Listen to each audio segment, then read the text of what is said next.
All right, Ray, it's all you, buddy. All right, guys. Good evening. Thanks for joining us today. We're always playing around with what time to do these webinars, and thanks for hanging out with us later in the evening if you're on the East Coast. My name is Raymond Schulseth, partnered here with Debbie Morrow and Nick Legiamaro. Guys, thanks for joining us tonight. We have a couple special guests with us. We're going to walk you through loss mitigation, a fancy word for foreclosure, bad stuff happening.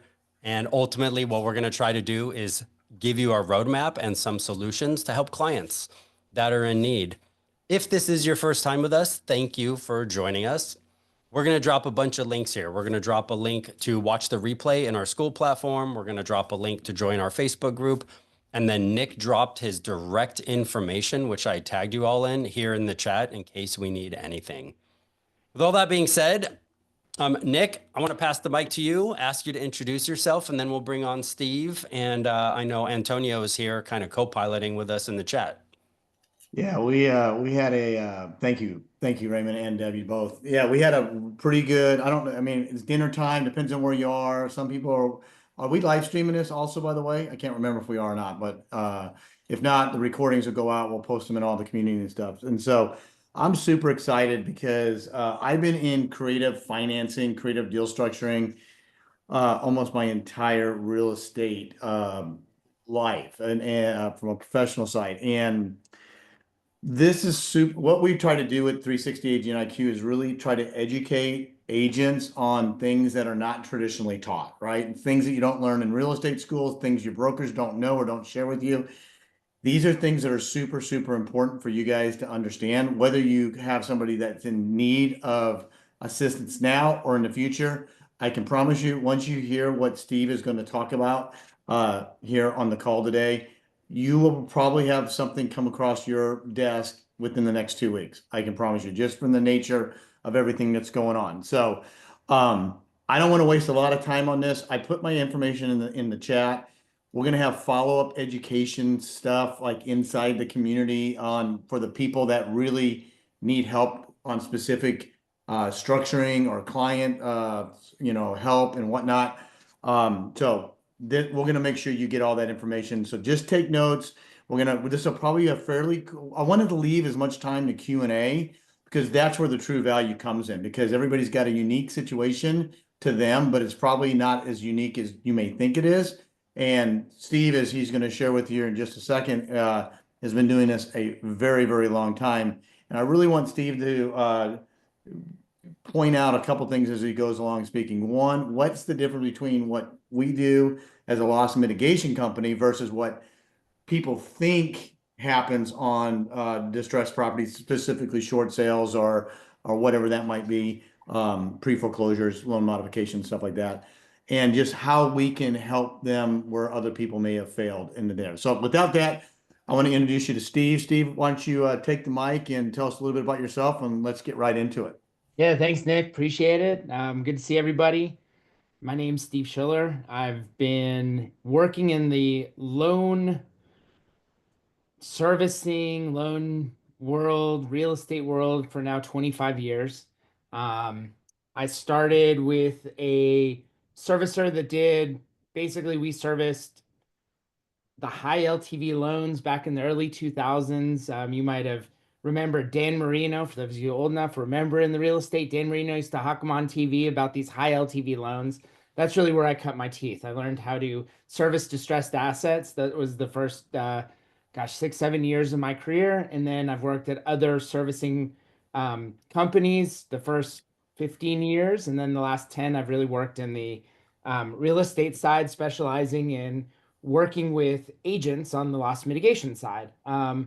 What we found was that a lot of agents had problems working with the banks, working with the servicers, and how to navigate a short sale. It's complicated. There are a lot of different terms being thrown around. There are a lot of things that most people just don't understand how they work, why they need to work. And so deals just weren't happening. And we found a niche in the market, if you will, to start working with those agents nationwide, to help them navigate through that. And the reason that we were able to build a business and a service out of that was mainly because on the servicing side, the first 15 years, that's what we did. We were on the other side of the, transaction. So when we got in deals, we were the ones who had to look at all the paperwork, try to get all the proper things going, have a build that bridge between the agents and who we were a fiduciary for in order to get the deals done. So my background really now spans really both sides of the transaction. And right now we're working, to continue that and try to really expand what we do and how we can help people. The underlying piece through all of it has always been that is helping people. Um, Having financial distress is a very confusing time. Most people don't understand what they got into when they bought a house, even though agents have been great, brokers have been great, loan originators are great. Most people don't understand the legal aspect of what's going on. And so when they get into distress and financial distress, they just run into these issues and they don't know what to do. And so the whole goal of what we do is educating, helping agents to understand better what's going on the other side of the transaction so that they can help their clients and to really bridge that gap and to have better outcomes for everybody. I love it. Thanks, Steve. So do you want to kind of, I know we have some slides to look at. Do you want to jump into some slides and then we'll just go into Q&A? Yeah, yeah. Let's Okay. let's do that. We go through a few slides and then run. We'll get some questions. Okay, It's usually the perfect. best way to learn. Do you want to run the slides on your side, Steve, or do you want Ray? um, yeah. I mean, if Ray, if you've got it ready, that'd be. So Steve, while Ray's pulling that up, one of the things I want to make sure that we differentiate, and I think you'll go through it, but really how the loss mitigation, who they work for. Okay, I think that can be a little bit confusing sometimes. Are they working for on the, who's all the parties of the transaction, I guess, for lack of a better word. Um, because this is, I think what you're going to share, and we've had conversations in the past, but I think it's really, really important for people to really understand that this is different than what they probably have seen and heard in the past or what they think it is. We just recently had this whole event in the market space on short sales, and we're not going to get into that piece of it. With the problems that people can get themselves into. So this is a sort of a good timing on that as well. But just really helping them understand from the legal side on how this would benefit and protect, I guess, all parties involved in the transaction. So anyway, here we go. Yeah, let me first start. Let me define loss mitigation, at least from the servicer's perspective. I think that's a good starting point. So a servicer, when you look at all the what's a servicer? So the servicers are the banks, non-more and non-bank mortgage companies, and their sole goal is to collect payments, right? They collect all the monthly loan payments every month. Millions, 50 million loans out there, bunch of companies, top 20 top 20 mortgage servicers service about 96-97% of all loans out there. Top 20. And they're just collecting payments. When somebody is unable to collect to make that payment, it is now that loan moves over to a department called loss mitigation. Their whole goal is to figure out a way to reduce their losses on that loan. Obviously somebody's not able to make the payment, so they're just trying to figure out different ways. And there are different things that go into loss mitigation. It's everything but foreclosure. So modifications, forbearance, payment plans, and short sales. A short sale is the only non-retention outcome that is a loss mitigation. After that, your only other option is foreclosure. So the whole idea is to not get into the foreclosure situation and really get into try to find some type of way to mitigate the losses for both sides. That's really what loss mitigation is. So Steve, while we're there, I don't think anybody buys a house with the intention of thinking about an exit plan, except, well, we can always sell it, right? Yeah. So with that in mind, do you think that the education system needs to change for people to really understand what they're doing when they're buying a house and where foreclosure could fit in? Yeah, absolutely. I mean, there's it's complicated, right? What most people I'm finding as I'm going through more and more of the industry, and to no fault of anybody, just what's going on is people don't understand the difference between a mortgage, a deed, and a loan. And they don't understand those three concepts, and they're three different documents.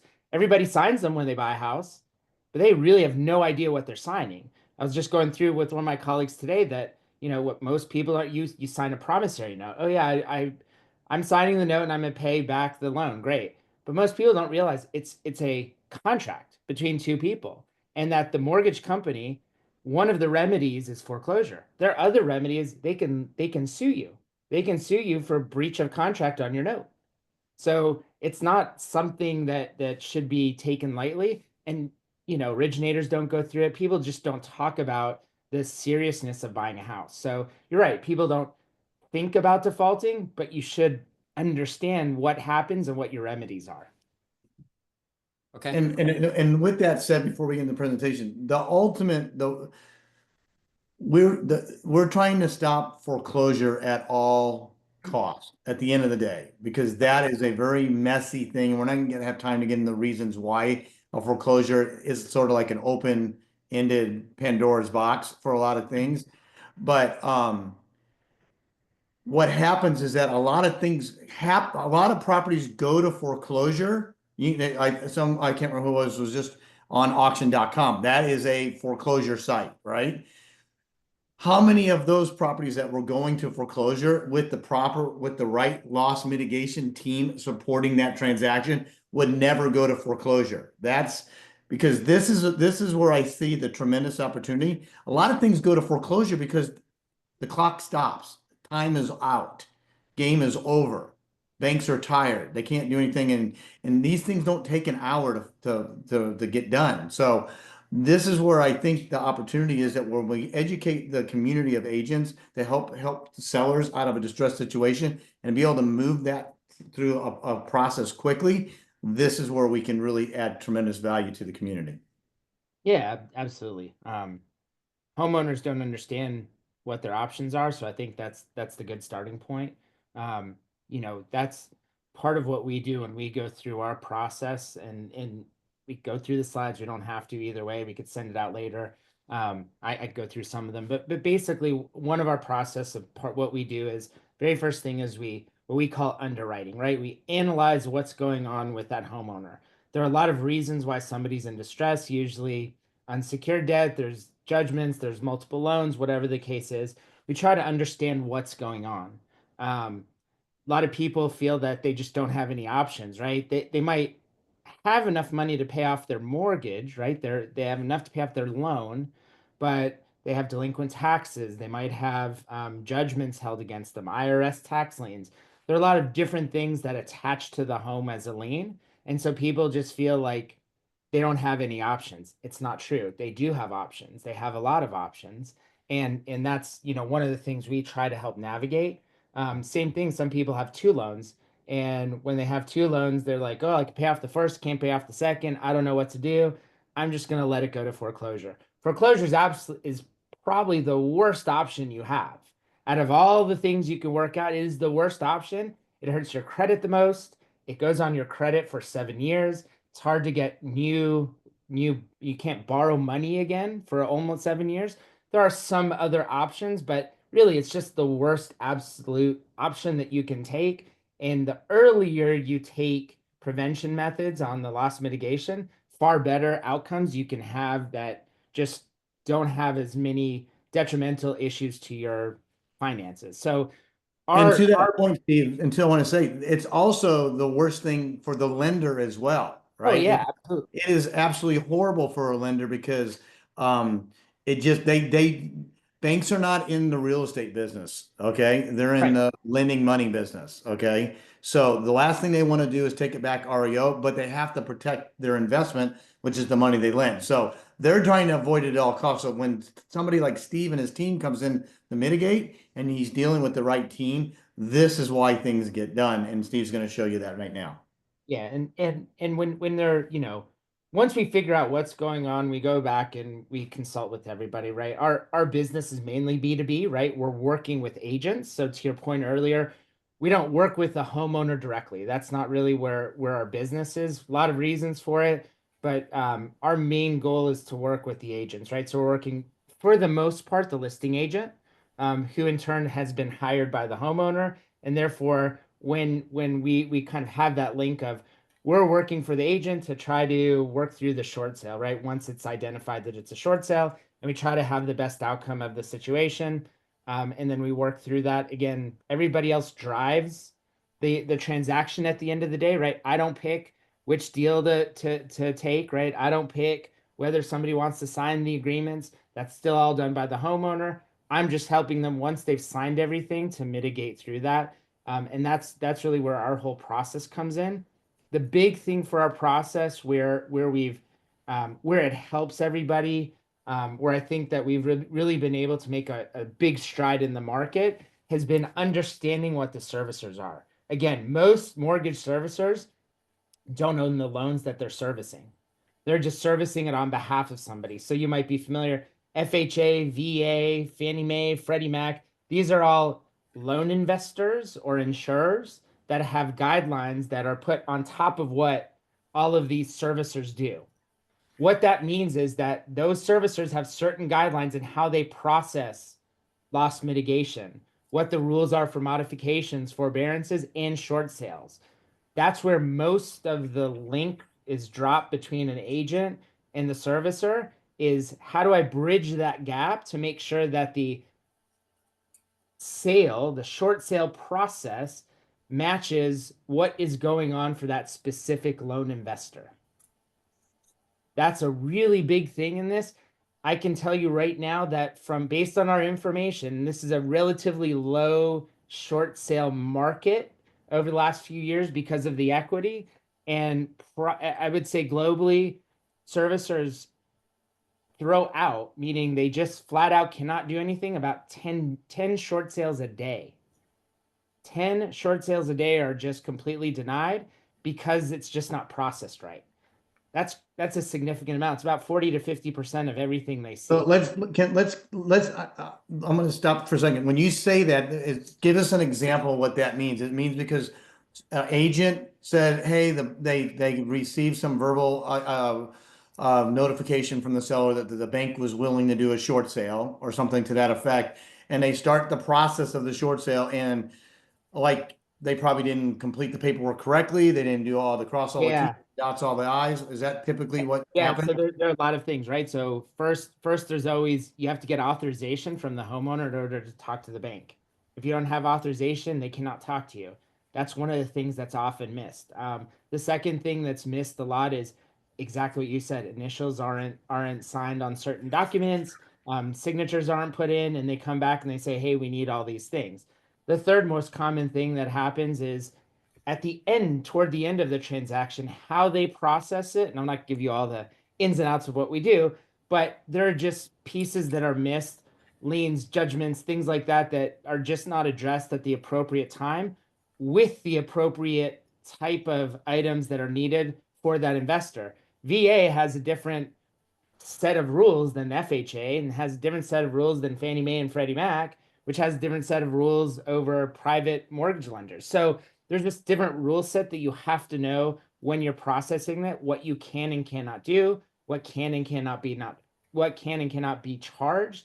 All of those things really complicate the transaction. So by us creating that process, we've been able to make it more efficient so that those things aren't dropped through the process and we get to the end game, which is okay, bank, how much is the property worth? And we need to negotiate on value. That's what the agents want to do. It's what the banks want to do. But in order to get that, you have to go through all the red tape. And that's where our process comes in to get rid of all that red tape. All right, Steve, let's blow through some slides so we can get back to this. All right, bud, I'll follow your lead. Yeah, let's just let's see. Let's maybe go to the fourth or fifth page here and kind of went through the first few pages. See my ugly mug. There we go. Yeah, so that's our process, right? Is we analyze what's going on, we consult on what the best outcomes are, once it is determined that yes, a short sale is the right way to go, we get, properties listed, we get the offer, we go through our whole process to get it to the servicer to negotiate. And then once we do get to the negotiation and get an offer, we go to close, right? We are a part of the transaction the entire time. We don't just pop in, to do one small thing. We are helping navigate the entire process because we don't want it to fail.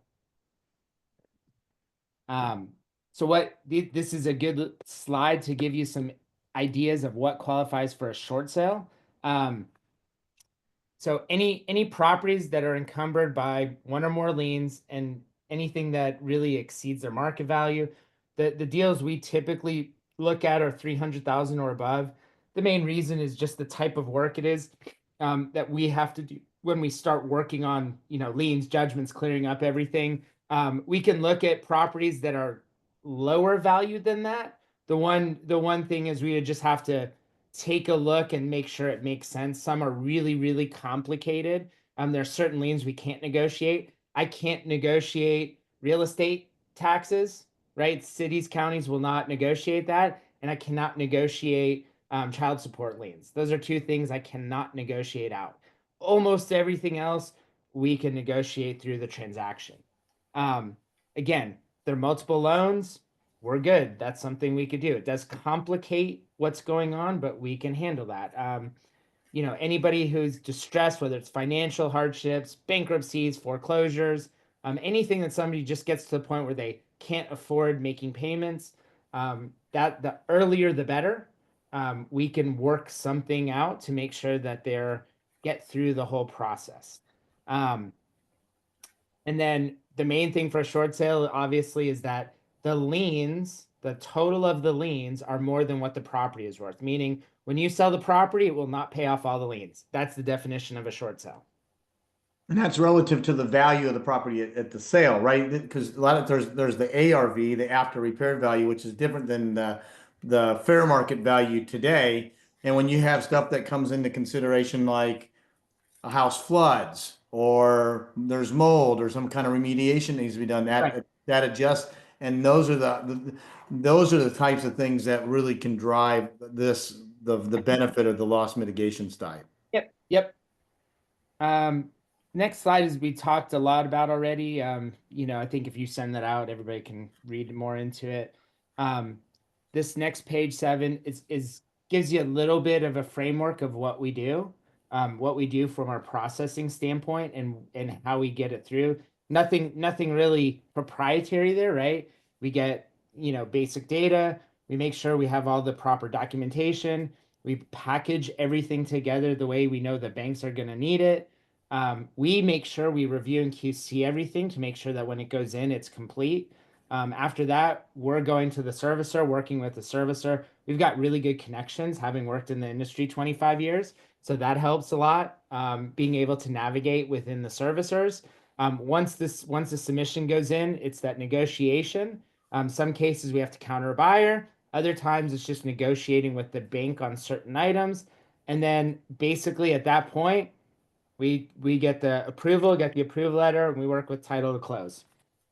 I make it sound easy. It's not that easy, but that's how it will seem to all of you. As easy it'll be getting that offer in, and boom, we're off. I want to reiterate one thing you just said there, and I think you didn't give yourself enough credit when it comes to this.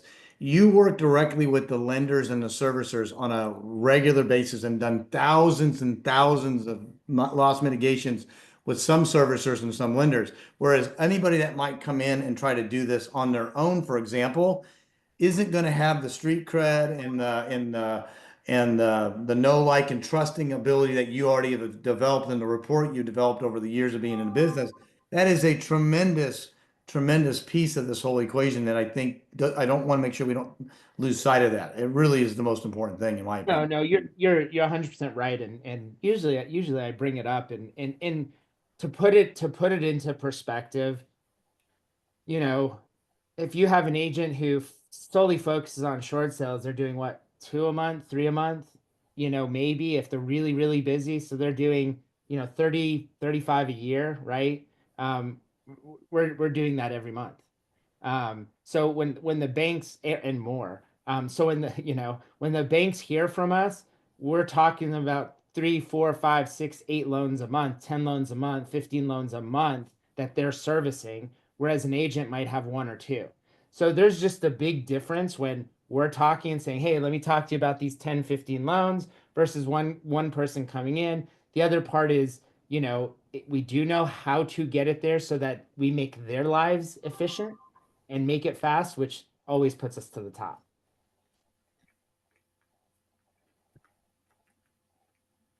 And then the last, I think this is one of the last pages or close to it. The closing. So I stress this because I learned this the hard way. First few years was we would hand everything off to title and let title go close. There are some really good title companies out there, and there's some not so good title companies out there. Short sales are not common for them. They don't really know how to transact on them. They kind of take the lead of what agents do. If agents don't know what they're doing, title companies don't know what they're doing. And it's just a whole mess of an experience, especially when you go to closing. So we're there to make sure that we're coordinating between buyers, sellers, lenders, title companies. We're making sure everybody has the proper documentation to make sure everything goes through. We make sure proper documentation for agents. We make sure that liens. So if there are multiple liens, most title companies don't want to negotiate them. We will. We'll work with HOAs. We'll work with other junior lien companies. Everything there to make the transaction go through. And then we make sure that again, all the terms of the closing are met between the servicer and the buyer. Benefits, I think, we've talked about. I think from our standpoint, we have a really good outreach process to agents to help them, right? We can make them more efficient. Even those we've had agents who do a lot of short sales and they've just turned around and said, look, I'm just giving you everything. I just don't want to do them. I know how to do them. I'm good at it. You guys are better. If I could do 6 a month rather than 3 a month, that's what I want to do because you're processing it. So that's kind of the mindset of a lot of agents that we do work with regularly. We're very proactive in how we do things. We've flipped everything on its on its side from how most people transact short sales to how we do it. One of the reasons why we are effective is because we do it backwards, but we do it with the thought of the servicer first. And that's how we process it. Again, our goal is to simplify for everybody the entire piece. We take on a bunch of the work, but we try to make it simple so that everybody stays in their lane, right? Agents are great at listing the property, talking to homeowners, talking to buyers. Buyers agents get everybody up to speed, and we just try to everybody stay in the lane to get a deal smooth and make it through quick. And the last piece is we're very, very, very, very cognizant of compliance. Having worked with servicers, I had to go through CFPB. I've had to go through all the audits. I've gone through state audits. I've gone through government audits. I've done it all. I know how it goes. I know what they're looking for. And it's on the top of my mind to make sure consumers are first and that they're the ones who are being taken care of through the transaction. And at the end of the day, that we bridge that gap between everybody. So that's really in a nutshell what you're getting off the shelf from us. Awesome. I mean, that's guys, this is drinking water through the fire hose, but here's what you guys need to understand is that you don't necessarily need to know how to do it. You just need to know who can help you or you get it done for your client. That's it. And we're going to make this available in the community so you can get it. So if you need anything, reach out directly. We'll show you what the process is. We'll show you how to submit for if it's for consideration on the loss mitigation, because I look at loss mitigation just the same way that I look at an attorney or a CPA or a financial advisor. They're all smarter than I am in any of those things. If I get sued, could I go to court and represent myself even though I'm 100% know that I'm right, and I'm not didn't do anything wrong? Absolutely. Would I ever do that? Absolutely not, because I don't understand all the letters of the law. The same thing goes with this on the loss mitigation. A perfect example of this, I had a water heater break in my house one time, okay? And it was in the second floor and it leaked all the way downstairs. And the insurance company, I have USA and it's really good insurance. And they come out and they said, this is what we're going to pay you for your damage. I go, there's no way I can fix it for that. And they go, so I called a third-party adjuster. Guess what the third-party adjuster did? Came in and represented myself and ended up getting me 2.5 times what the original claim is because they knew more than I knew. And this is what we want to be able to do. Servicers, lenders, insurance companies, they all sort of act the same way. So you got to have somebody that's on the same level as they are to know that you're going to be able to get this thing across the finish line. So I just wanted to leave it at that. So Raymond, do we have some questions that we have that we want to go through? And I wrote down some as well. Yeah, why don't we, whoever has questions, raise your hand and then I'll queue up questions and we'll just start going through it, guys. So who has questions? Karen, you're up. Um, one of my states that I'm licensed in, they do not recognize us to be able to negotiate short sales. We can do the intake, get all the information, and qualify that property as being a short sale by reviewing the loans, the market value, the debt that the current owner has on it. But that's as far as we can go. We can list it. So once we have it listed, do we just turn it over to you all and you do all the other work? How does that? And then how do you get paid? Do you put that on the altar and put that back to on the servicer? Yeah, so one I've heard from agents, people telling me that, oh, we're not allowed to do it. I'll afterwards, if you can send something to Nick to send over the law that specifically talks about it. I know there was I know early on, like 2009, 2010, there was a lot of wrangling about who's allowed to, who's not allowed to, why they are allowed to, why they're not allowed to. At one point, it was you have to have your origination license, and they're the only person who can negotiate a short sale.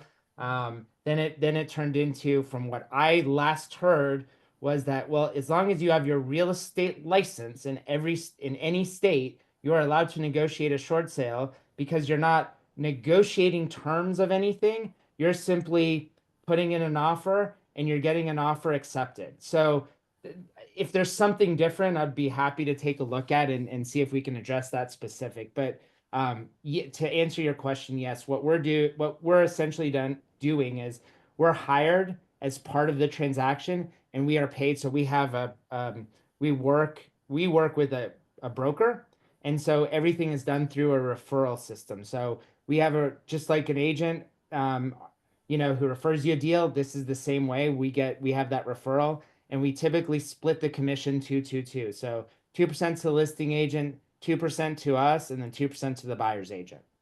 Okay, for your On the altar. okay, so because that everyone NAR comes out with all these certification designations, I jumped on those, got the short sale foreclosure specialist, certified distressed property. But when it came to what could I do, I even went and got the certified negotiation expert designation. But when I sent it to our attorneys, they said, no, we do not recognize you as being negotiators in the state of Maryland. And I can send that to you. I got What state are you in? emails. What state are you in again, Karen? That one is for Maryland, Maryland? Okay. and I can send that over.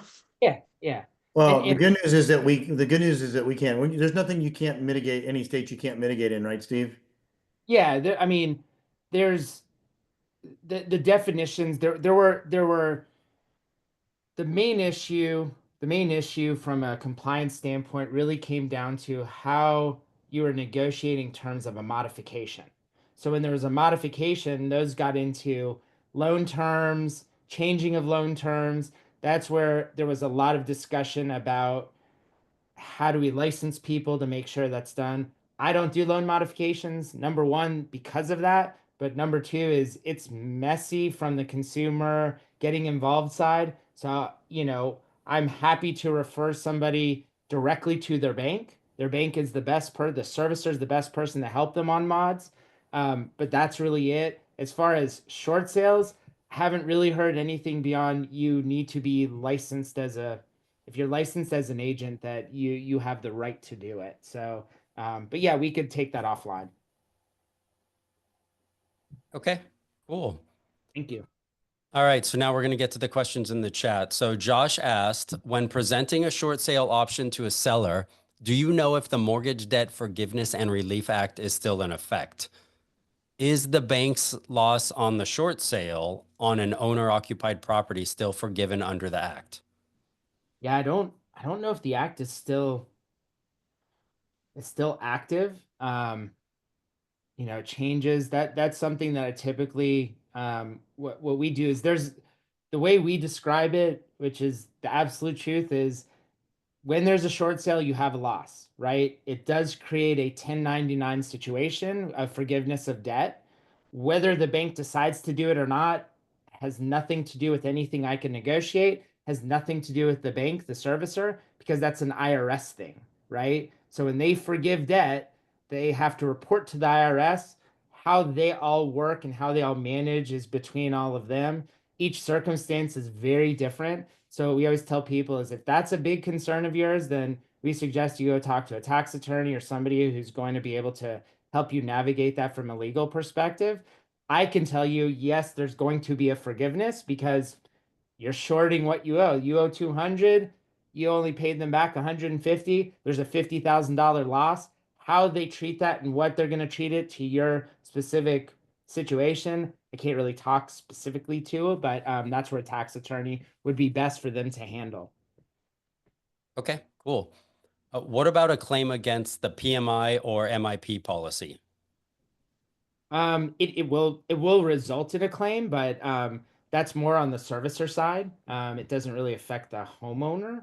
The homeowner's affected through the forgiveness of debt. Or with that there prior to it going to a short sale, could they do a forbearance by making a claim against the policy? And No, the policy, the PMI policy is typically on for the losses to the mortgage. lender, So right? you're paying in an insurance to not default. If you default and again, the way the banks work, not to get too deep into the weeds, but let's say go back to my example. If it's they lose $50,000, right? You didn't pay them back $50,000. What the servicer is going to do is they're going to file a claim against that insurance The to get that policy. $50,000 back because while you're not paying them, they're still paying the end user, right? So if it's a Fannie Mae loan, they're still paying Fannie Mae every month for your loan, even though you're not paying. So they're advancing all those funds. So once they Okay, foreclose or there's a short sale, then they file their claim against the PMI, and then they're getting all that money back. thank you. Hey, Got it. Steve, I have a question I wanted to ask, and we'll put this in the community, guys, and we'll give you all like FAQ and Q&A and everything. What, just briefly, what typically are the documents, what's the documentation that the seller needs to submit to the loss mitigation process to sort of complete that package, if you will, so you could take it to the servicer or to the lender? Yeah, initially, the most important thing is the third party authorization that authorize us to talk on their behalf to the bank to get financial information on the loan. That's probably the most important thing. Once we do that, we're going to order payoffs and we'll get all the other items. The main things are going to be really on the agent side, right? We need to show the MLS document that the property was listed. We need the offer document, all the addendums and whatnot that are coming back signed by the buyer. Everything needs to be signed, initialed where it's supposed to be. Once we submit it, every bank has it depending on the program. Some might have hardship documents that then need to be filled out. They might have a different other documents that they want filled out. So we'll interact with the agent at that point to get completed. That's really where a lot of failures happen. We stay on top of it saying, hey guys, if you want to get this done, we need these 2 or 3 other documents completed. And in order to get that done, that's how we process it and get it through. And do you need an executed purchase sales agreement to be able to do that from the seller that's going to be selling the property? I cannot submit anything. So one of there are a couple things that pop up, right? Number one is say, oh, I have a pre-approved sale. Come buy this. There's no such thing. They approve the sale at the end. Did they give you a strike price? Sure. Banks will give you a strike price all day. They'll say, yeah, we think this property's worth this. Go get it and we'll approve it. Well, yeah, it's not that easy because you need to fill out all the paperwork.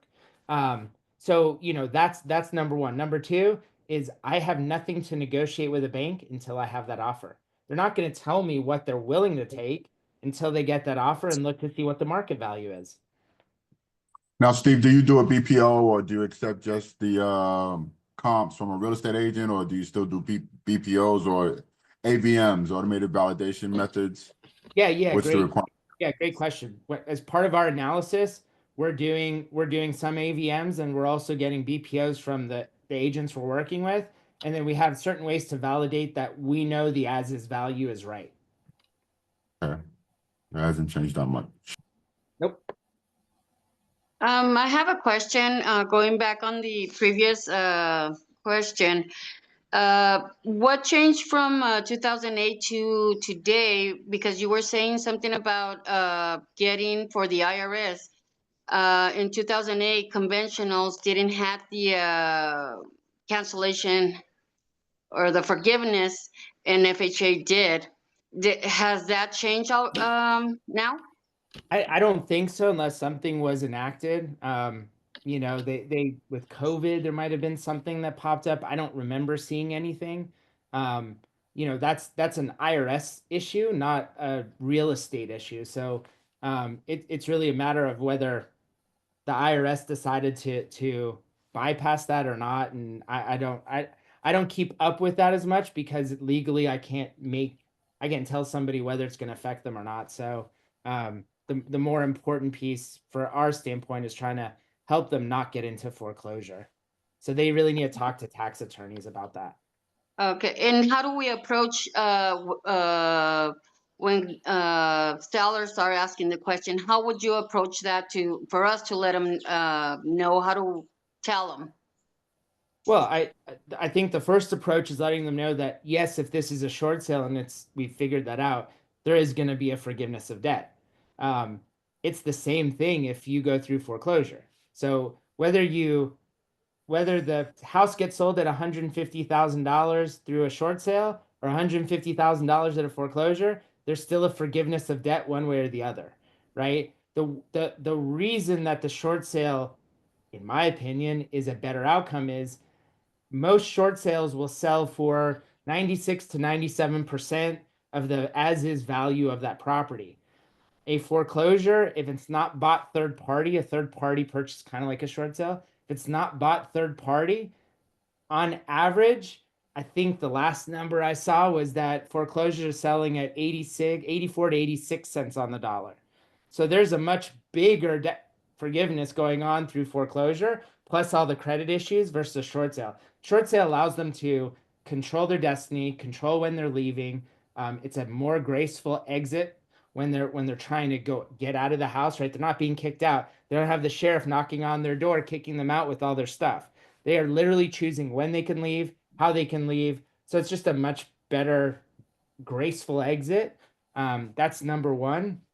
And number two, again, they're controlling what they're selling the property for versus just allowing it to go to sale and seeing what happens. So in my mind, it just has a better outcome overall from start to finish.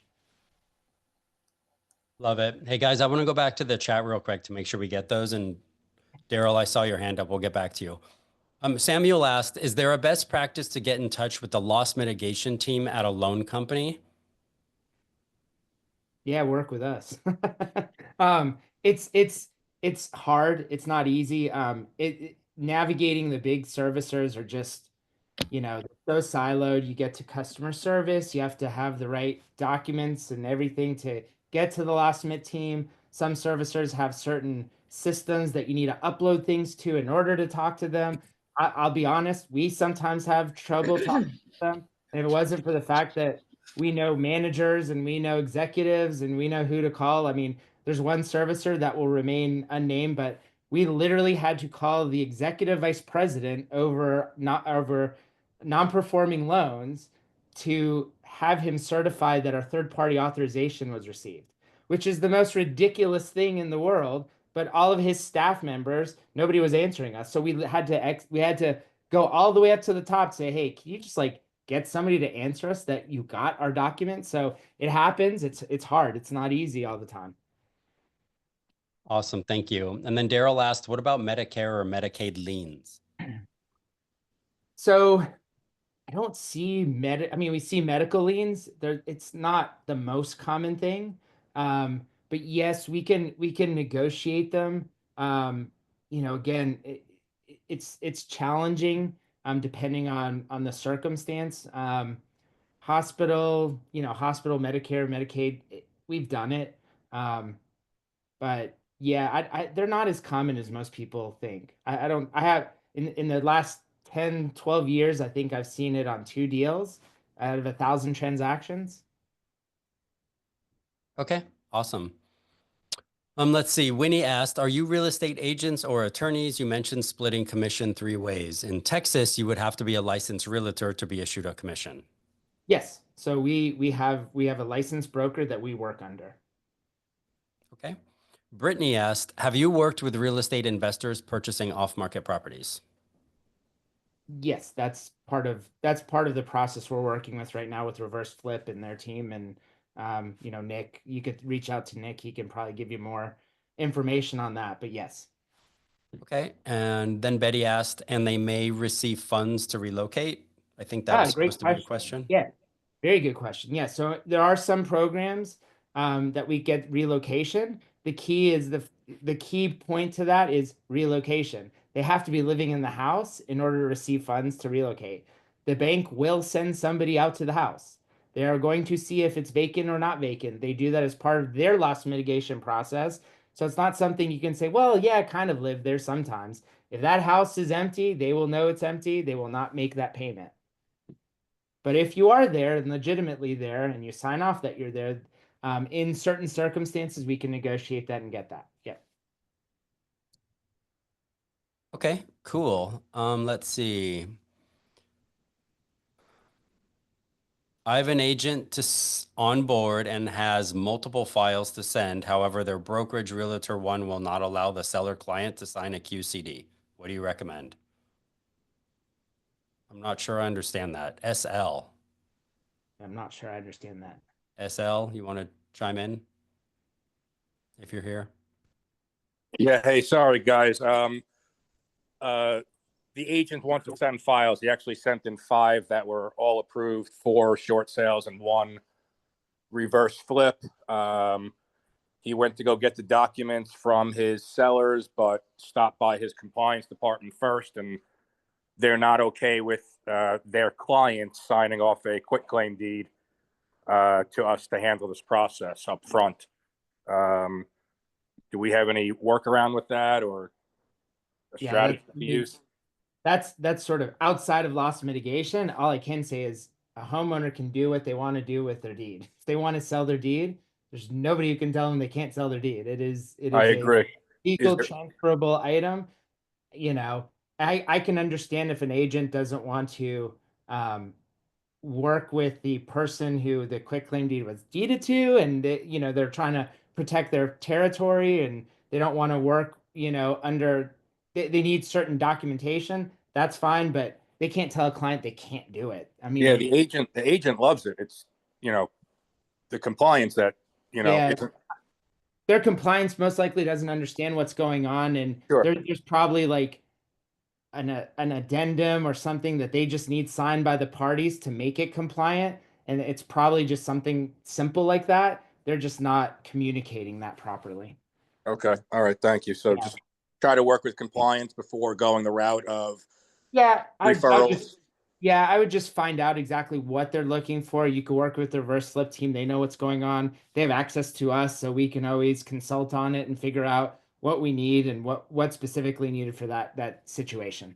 Maybe put their compliance in touch with you guys just to Yeah. satisfy. Yeah, I'd work through the reverse flip team. Yep. Yeah, no problem. All right, thank you, Steve. Can I ask a quick question on that?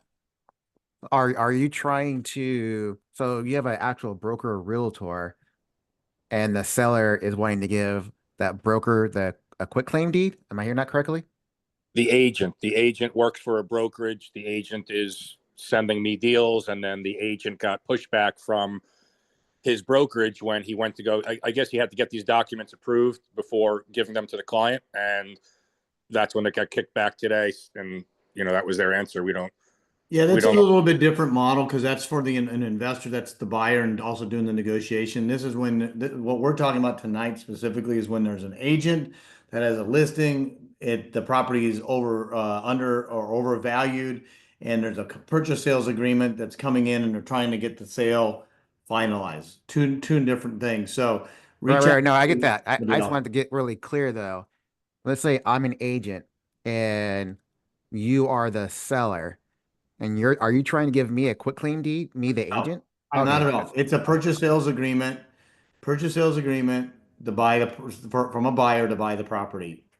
And a seller that's gonna, it's a traditional purchase sales agreement in what we're talking about here tonight. What you're talking about is something different and it's not for this call right here. This is for a traditional purchase sale with a traditional buyer and a traditional seller, but you have to use some creative deal structuring, loss mitigation, short sale to get the deal across the finish line. And that's where we have to renegotiate the debt with the bank basically.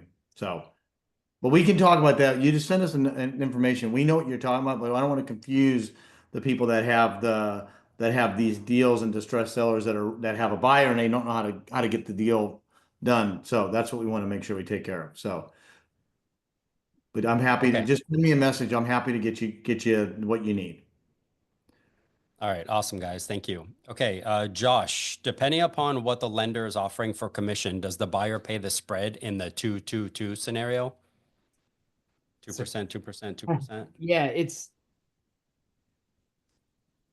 trying to figure out how to not complicate this.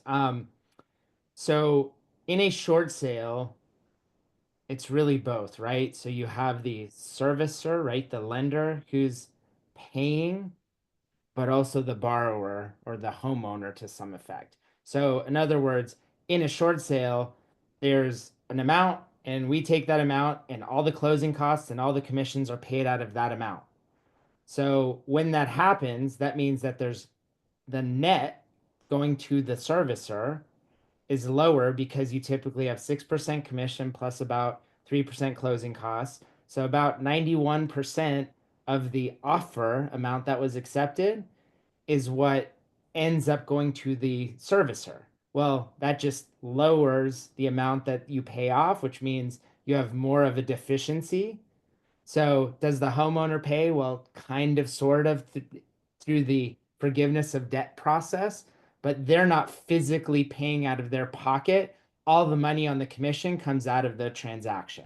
So they're not Yeah, it's backed out of the deal. And Steve, at what level is that? That's a guarantee. There's guaranteed commissions. It's required by in the settlement for commissions to be paid to some extent. Is that correct? Yeah, I mean, with respect to NAR, I guess that's what everybody's trying to get around. Right now, from talking to Fannie, Freddie, FHA, everybody we've talked to, they said, look, if we can avoid foreclosure and do short sale, we're still willing to concede 6% on our side, on the sell side.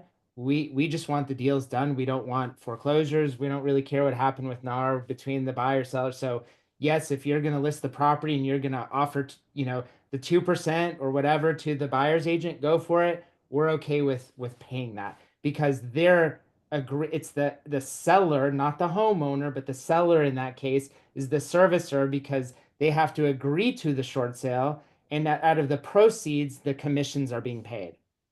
So it's their right to do it. Can the homeowner say, well, I don't want to pay 6%? Sure, but you might not get anybody working on the transaction. And so now you're back to foreclosure. So the whole point is really to work together and get the transaction to prevent that foreclosure from ever happening, avoid it. Okay, awesome. We have one more question live right now. Are you able to assist with properties that include a HELOC or liens related to solar panels? HELOCs, yes, all day, no problems. Done a ton of them. Solar panels are a big pain right now. The solars are UCC liens anyway. They're personal property, so they're they're technically not even. You Yeah, could Part of sell the that. real estate. Go tell that to a title underwriter. Yeah. Well, that's the problem. You're right. So- That's what you gotta have the right, but Yeah, so you're right. You're 100% right. It's a personal property loan, the UCC. We're still navigating through it with title companies and the solar. So the problem with the solar panel companies right now is that the companies that service those loans, they're just like, I just service the loan. I don't care about the panels. And in the documents, it specifically states, hey, we could take the panels back. They don't want to take the panels back. So there's sort of this wrangling right now that we're going through on the solar panels. So you know, give me another month or two, and we'll hopefully have a good solution. But we're still sort of mucking through it with them, and we try to negotiate with them. That, you know, it's easier in bankruptcy actually, because in bankruptcy the loan is discharged and there's nothing for them to do, so they lose all legal rights through the bankruptcy court. But short of that, we're still navigating it, but it's a good question. Do they lose it also through a foreclosure, Steve? Yes, they do. Does a solar lien get wiped out at foreclosure? Yeah, they do. They try. So what this is from coming from the solar companies, they try to hold the servicers who foreclose hostage and say, we're not getting rid of the UCC lien, you're gonna have to sue us. And they do. And really what they try to get, they say, oh, when you sell the house, tell the new person to come call us and we'll reinstate the loan. Well, that's not what people want. So it is a bit of a mess out there. It's the wild, wild west. I personally think you're going to start seeing the government get involved in it a little bit. And I think you're going to start seeing a lot of lawsuits, class action lawsuits against it, because some of it's, I mean, I have solar liens that are $20,000 and I have some that are $100,000.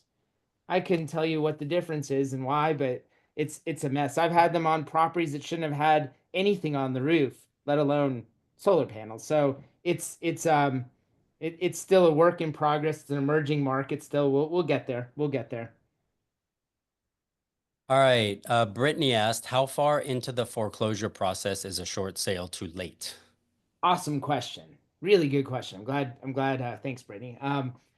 So from a compliance standpoint, a servicer does not have to accept a loss mitigation package, a short sale package, if they're under 37 days to the foreclosure sale date. What I tell people is that's awesome, but don't forget, when I get a short sale package, I need the offer, I need to get title information. I've got all sorts of things that are going to take a week or two to get. So when you start adding those 2 weeks on top of the 37 days, we're now pushing 60 days. So really for us to be most effective to stop a foreclosure, I need about 60 days. Doesn't mean that I can't do it. You know, I mean, heck, I've stopped foreclosures the day before the foreclosure. It happens, right? We can get lucky and it happens, but that's not the best practice and it causes a lot of problems. And the best practice is really that 60-day mark. I try not, you know, if somebody says, oh, foreclosure's in 2 weeks, can you do something? My answer is no. I can't. Like, the reality is 99% of the chance I'm just not going to do it. I can't spend all our time. We can't spend all our time just trying to get that 1%. So 60 days is about that number. But to that point, and I'm not going to say anything more than this, the seller has other options to prevent potentially a foreclosure taking place that Yeah. they can do. Yeah. Doesn't Yeah, have to be this right now. They can No. seek legal So counsel. yeah, so the homeowner has options, right? So they can always call the bank and see if there's a forbearance, a modification that they could get into, stopping the foreclosure, and then proceed with a short sale. 2 different processes, so they can do something like that. You know, they have options to talk to a bankruptcy attorney, which has a on all their debt, and that, you know, if the circumstance is right and whatever, they can go look into that and talk to an attorney. So they have other options if they're under that 60 days. But for us to be effective to stop a foreclosure, it's 60 days. And let me explain why. During 2008 and 2009, with all the problems that happened with the mortgage meltdown, one of the issues was how servicers handled foreclosures and short sales. And so one of the rules that came in with the CFPB was something called dual tracking. So they do not allow dual tracking. What that means is if I send in a complete package and they're looking to do a short sale, they cannot proceed with that foreclosure. They're allowed to postpone it. They don't have to cancel it. They can postpone it, but they cannot go through with the actual foreclosure while they're processing our short sale. Okay, awesome. Guys, anybody else? We crushed the chat for questions. Thank you, everybody. Daryl, do you have your hand up? Yeah, I have a question. Rosa, what's up? I had a question still too. Okay. In your experience now, which are the worst lenders right now? Because I know in 2008, Wells Fargo was one of the worst ones to deal with. So I wouldn't say Do there's, you know? yeah, I wouldn't say there's a worse one. I will say there are those that are more challenging. Hard money lenders are really hard to work with. Credit unions in general are hard to work with. Both of those are really toss-ups. I mean, flip a coin and I'll tell you, you know, whether they're good or bad. I mean, it's just a who you get on the right day and or the wrong day, and that's it. Outside of that, any of the smaller servicers, so there's some small regional banks and local state banks and county banks and whatnot, they're harder to work with in general because they don't follow the rules the same. They have more personal touch to those loans, and so they're just harder to work with. Everybody else, they kind of all fall into the same thing. Like they're challenging. You have to walk through the process with them. Sometimes you have to escalate. It's just part of our mantra and our plan. Question, and gentlemen, I want to let you go. Cheryl, Thanks, you're up. Nick, and I'm sorry about speaking over. Thank you, Raymond. Quick question, Steve. With the bankruptcy being used as a stall tactic, and how long would the stay be? How long does it take normally for a stay to be lifted? And or if they're trying to do some sort of forbearance, or would you accept a short sale package during that possible negotiation of a 13? A bankruptcy chapter, I'm sorry. But yeah, there's a lot to unpack there. So, I first of know. all, I would, again, I always recommend having somebody go talk to a bankruptcy attorney. Using the Right, bankruptcy okay. process to stall can get you in trouble. I've seen it. The last 10 years I've worked, or 9 years, 10 years, I've worked exclusively with bankruptcy trustees selling properties. And Mhm. I will tell you that, the Department of Justice is not a group you want to mess with. And so you know, stalling, knowing that you'll never go through the bankruptcy is not the right answer. If somebody wants to file bankruptcy to figure out what's going on, yeah, I get that. And that's why they should really talk to an attorney to figure out what their rights are, what they What's the can best do, what route? they can't do. Are they going to get in Mhm. trouble? Are they not going to get in trouble? So there's ways to navigate it, but that attorney's going to guide them in the right way and the best way. On their situation. Some people have multiple bankruptcies, so they can't file again. There's so many different scenarios. They should always talk to legal counsel for that. Now, once they're in bankruptcy, I think that was the second part. So whether they're in a 7 or a 13, yes, they still can sell the property. Yes, they can do modifications. Yes, they could do forbearances. Some of them have to be coordinated with the courts, and some just need to be coordinated with the servicer. It just depends. But yes, just because they file bankruptcy doesn't mean everything stops. It's just business as usual for all of us. Yes. Thank you, gentlemen. Great stack on the knowledge. I appreciate y'all sharing. I've been enlightened. All right. I love it. Anybody else, guys? It's 8:10 Central, 9:10 Eastern time. Last thing I'll say, first of all, thank you, Steve. This is great. And guys, anybody that is going to be working these kinds of potential deals, we're gonna have like mini breakout kind of sessions for those that have a specific deal that needs, so we can collaborate and really help sort of facilitate the process, because really the time is our enemy in this whole process at the end of the day. It's not that we can't solve a lot of these challenges, it's just having the right time to do it, and that all starts with proper education and proper documentation from the very start. And we want to make sure that we get you all that stuff so that when you get it, you know exactly what to do, how to do it, and who can help get it done so you can help the seller move forward. And that's all I've got. So Raymond, anything else we got? Or are we done? No, thank you guys very much. This was awesome. We'll process this on Zoom tonight. We'll edit it up and we'll have it in our portal tomorrow for everybody. All right. Thanks, everyone. All right, guys. Have a great night. Thank you, Nick. Thank you, Steve. Take care.